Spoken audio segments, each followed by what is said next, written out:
अलख निरंजन, अलख निरंजन, नाथ पंथ आला, जय जय अलख निरंजन, अलख निरंजन, नाथ पंथ आला, जय अलख निरंजन.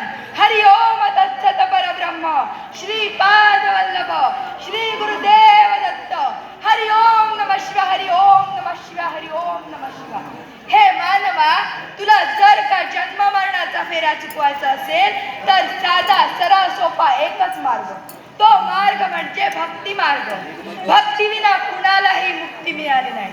आणि हेच आम्ही जगाच्या पाठीवर भ्रमण करीत आहोत आणि नवनाथ या रूपाने प्रकट झालो.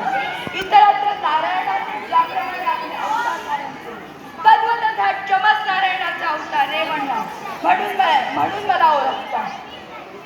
पण हो, या स्मशानभूमीतून समोरच्या विठ्ठल नगरीत प्रवेश करावा, तेथे 5 घर कोरडा शिदा भिक्षा मागावी आणि पुनश्च या स्मशानभूमीत येऊन तो शिदा शिजवून गुरु दत्तात्रयाला नैवेद्य दाखवावा.